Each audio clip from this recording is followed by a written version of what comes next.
everybody, I'm Tom Vassell. I'm Z Garcia. Today we're taking a look at a game that until, I don't know, a few months ago, I didn't even know it existed. Yeah. This is MATRX. MATRX? GIPF, I'm guessing? There's no second vowels. Imagine it's there. This is from the GIPF series of games. The GIPF series of games is a series of abstract games all designed by the same person, Chris Berm. Yeah. Mm-hmm. Some of them I think are amazing. We played Yinch. That's my favorite. I think that might be your favorite too. Yeah, it's one of the best, yeah. There's a lot of good ones. The first one was GIPF, for whatever, and then there was some oddities where when you played, GIPF was the first game in the series, which oddly enough I've never played. You have. Yeah. But then as the series went on, there were these things called potentials, which were ways to use ideas from one game in GIPF, I think. Yeah. It's a very frou-frou idea, okay? It's a very out there concept.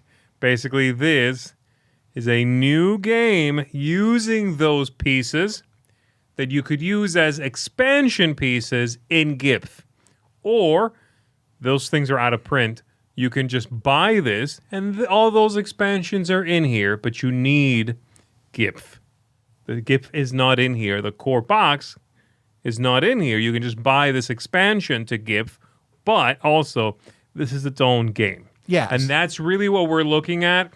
We are not going to be reviewing the expansion to GIPF.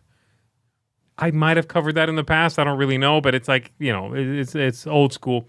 We're looking at this new idea that the designer has put out now, has been working on for a long time, and wants to put out as the final hurrah in the entire GIPF project. He says that we've had final games before. Yes, I'm not fooled by this. All right. Z's going to show you how it plays, and we'll be right back. The contents of MATRX GIPF here can be used in one of two ways. You can use it to play GIPF with the potentials, or you can use it to play the new game, MATRX GIPF. So this is what comes in this box. You have all the pieces to play this right away. If you intend to use the potentials, you need to have your own copy of GIPF that came out many years ago, and then this box will have all of the potentials you need to play this form of this game. These potentials have been available before, but never all in one box. So again, I repeat, you cannot play GIPF with potentials with everything that comes in this game. There are not enough GIPF pieces. This game only comes with 3 of this specific type of piece, and you need to have a full complement to play this way of playing, okay? So, I'm going to be showing you this game here, MATRX GIPF, which is a little bit of a remix, if you would, of GIPF with potentials, a different thing, all right? So in the game, you are trying to win by having your opponent run out of valid moves or capture their pieces, enough of the right pieces to win. And that is basically the 3 GIPF pieces. This kind of piece right here, or this kind of piece right here. There's only 3. They're only ever single pieces, as opposed to all of the other ones interplay as stacks of 2 identical pieces. And so if you manage to do that, you win. The way you capture in this game is by having 4 in a row of your own pieces, and then everything that extends outside of that you can capture as well. So what I mean by that is, if we have a board state that somehow looks like this, and I'm going to introduce a new piece, the white player is, that is going to be one of these stacks. Again, these are all stacks of 2. To introduce a new piece, I put it on one of the outside dots, and I push it in, moving everything ahead of it as well. So for instance, if I can place here and I can push that way, I'm going to push that piece, this piece, and then this one. I've now created a line of 4 of my own pieces. Anything that is a single, I have to pull back, and I give it back to myself because it's my own color. These are all doubles. This has to come back. But anything I extend outside of those 4 in a row, mine or my opponent's, I can take if I want to. So I can capture this piece, and I'm going to keep it. They'll never get it back. I do have to remove this piece, and this GIPF piece has to go here because I have to remember it must be the first new piece I introduce into the board. I cannot keep these off of the board. They have to go back in. So that is the general idea. You pick a piece. If it's one of these sitting out here, it has to be that kind. You put it on a dot somewhere. You push in from there, scooting everything along the way. You check if you created a line of 4 or more of your color or your opponent's color, and then that player reacts to that by removing their own pieces that are singles. They have to, and they give them back to themselves, and then removing pieces of their opponent that extend that line and keeping those things, capturing them. If you have a stack of 2, by the way, of your own color, you're allowed to take it back if you'd rather have the mobility for later on. So that is the general idea. Now, all of these pieces, these potentials, so to speak, which are these pieces, have their own abilities that you can choose to engage instead of introducing a new piece to the board. They are listed right here. This shows you, by the way, on the other side how to play that GIPF with potentials, but we're not worrying about that. We're going to learn this one. They are all they have the potential to trigger when they are stacks of 2, and after you are done triggering that piece, it'll end up being 2 stacks of 1, meaning they no longer do anything. They still count as a piece of your color, but they can no longer fire off, okay? If you ever get these back, if I have 2 singles, and I later get these back into my own supply because I created a line and captured those back, once they come off the board, I can make them into a stack of 2 again, and they can come back into play as a new potential that can fire off. So what do these things do? Well, let's go down this line here and figure out what it is they do. The top one there, which is this guy right here, you want him to make it into that spot right there. E5, which is that one right there. Unfortunately, it is not labeled, and this board is a little funky.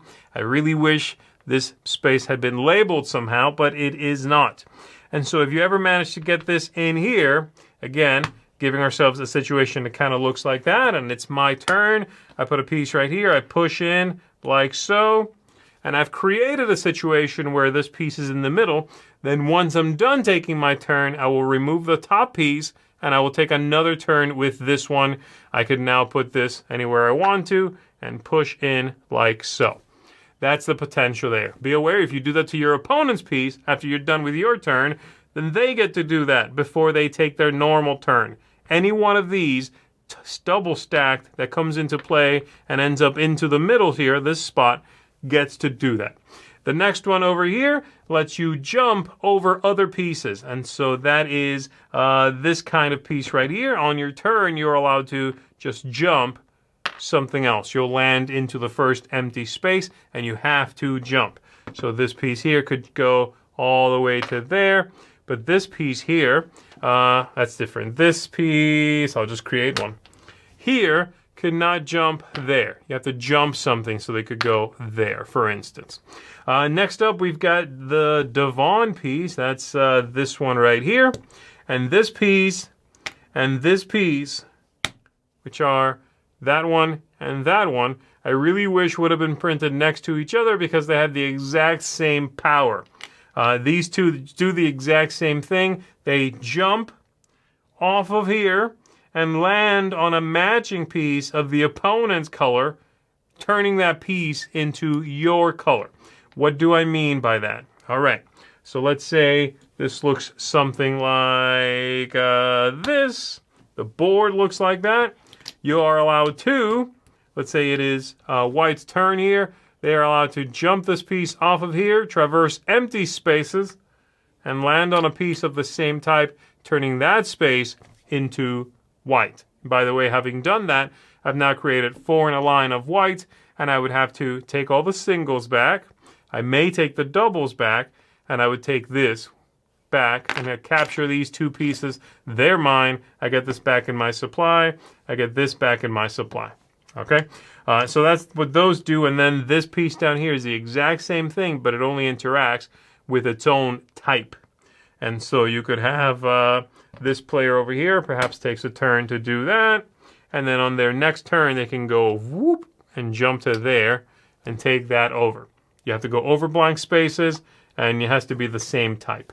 And then lastly, we've got this one right here, which is that piece, which can jump in a straight line only empty spaces, and it will land somewhere along that line, empty spaces. So it's sort of the opposite, if you would, of the one that must jump other pieces. This one may not jump other pieces. So I could take this one, and it could go there, it could go there, it could go there. It cannot jump over something. And this one, same thing. I could go there. If I push it over with another introduction, then it could go anywhere here or here, but it cannot jump. So that is all the pieces. That is how they all are going to interact. And again, you are trying to create lines that are extended by your opponent's pieces, something like this. When you do that, I've now created a line here, 4 of my own color. I must return my own pieces that are singles. I may return the doubles, but I don't have to. I will put any of these GIF pieces there. They have to go back in first, and I will capture my opponent's pieces, eliminate them. I'm trying to run my opponent. This one I may leave, so I would do so. I'm trying to run my opponent out of moves, or if I ever get all 3 of these from the board and capture them, then I win outright. Did you understand that? I mean, here's the thing. I mean, I feel like I understand the core game pretty reasonably well at this point. Yeah. I think this game has a very high usability problem. Taking everything else, whether you like the game or not, I think it has a very strong usability problem. It is hard to remember what piece does what. Yeah. The piece does not have a very good indication on it. The pieces all stack on top of each other, which is good for who knows what, but it messes things up.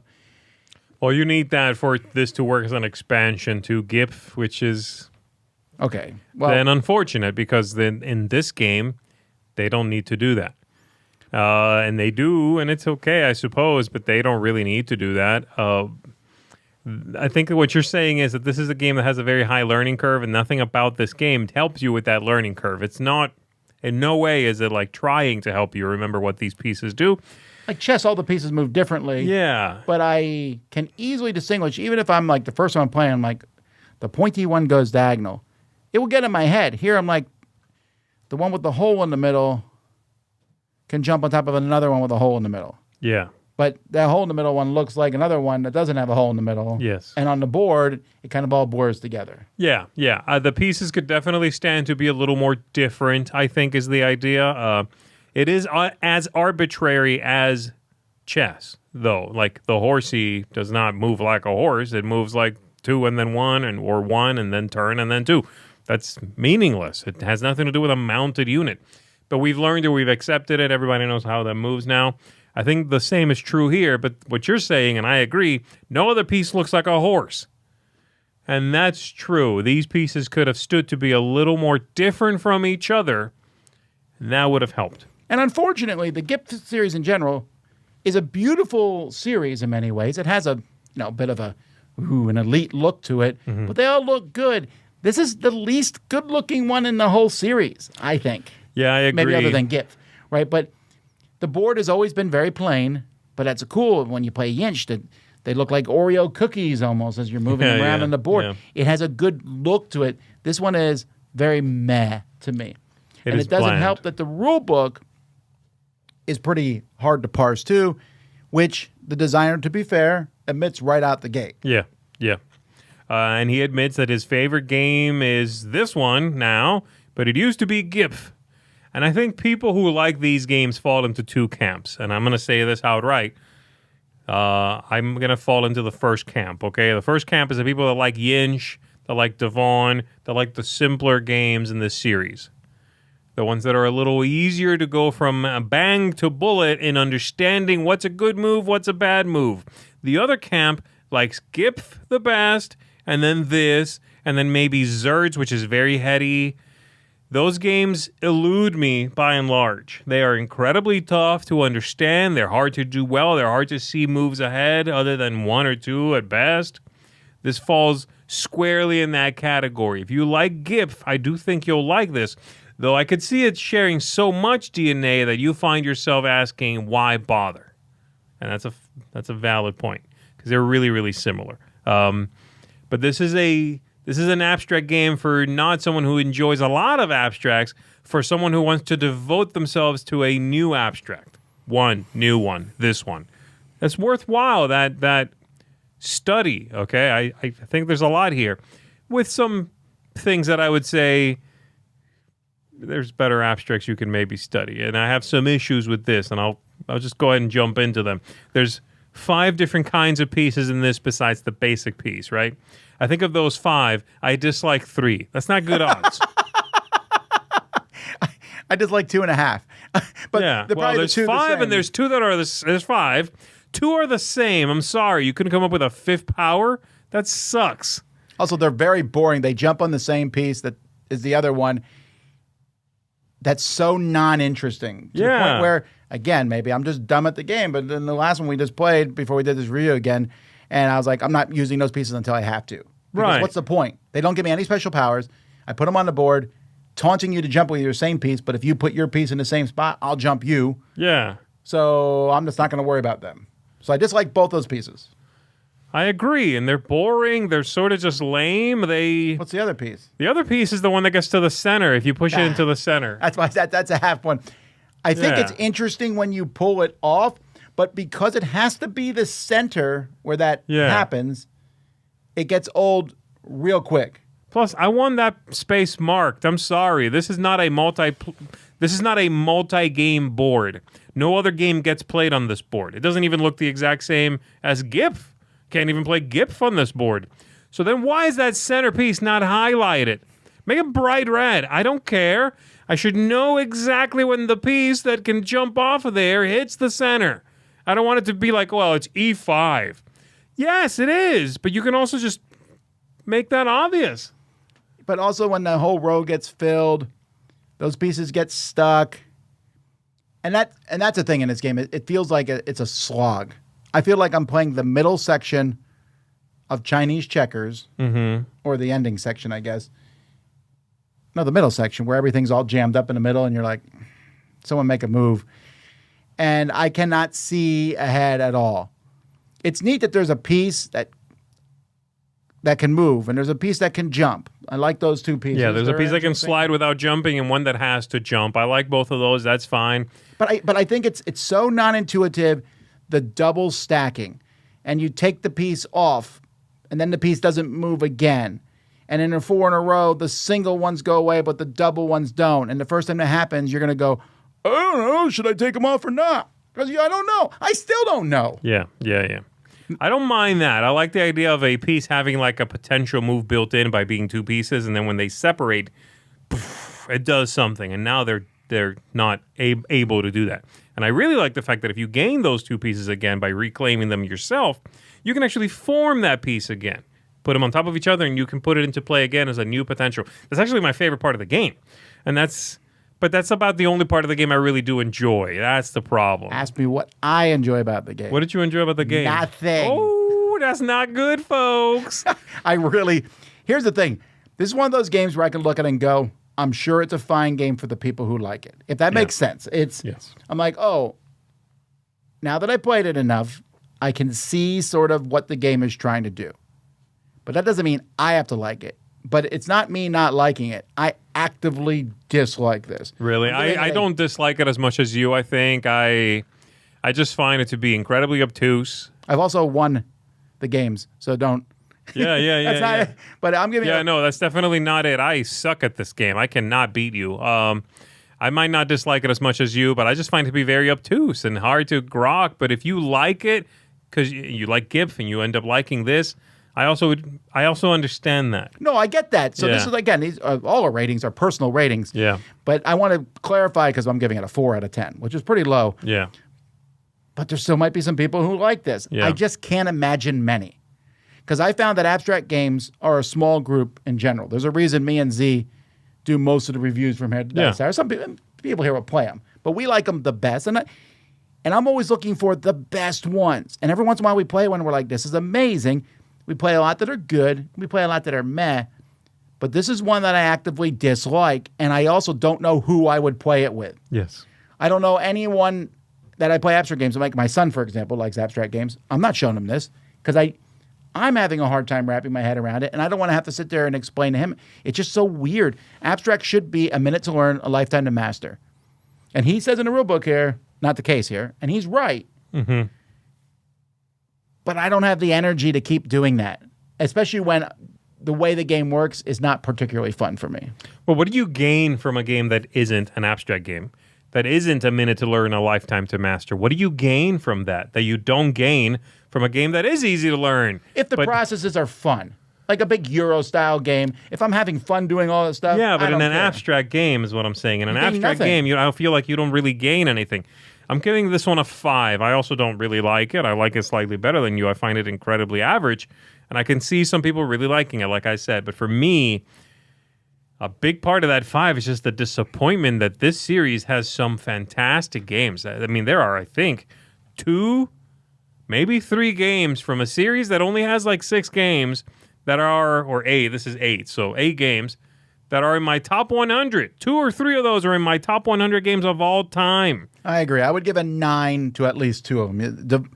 Yinch, I might give a 9.5 to, and Devon a 9, Yeah. but I also think that... I like Zerts quite a bit. It's one of my favorites. Zerts is good. Oh, no, I don't I'm like sorry, not much. Zerts. I'm sorry. I meant Czar. Czar. They're all goofy names. So Czar is like a 9 or a 10 for me. I mean, they're incredible. This is a 5 just because I find it so difficult to understand and so difficult to do well, to see ahead. The pieces are boring. The pieces look the same. This is it's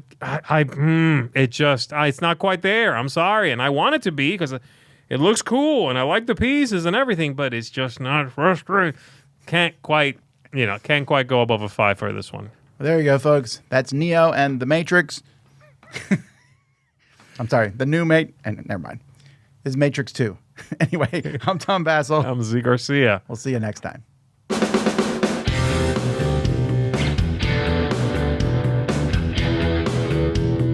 Hey, thanks for watching another video here on the Dice Tower.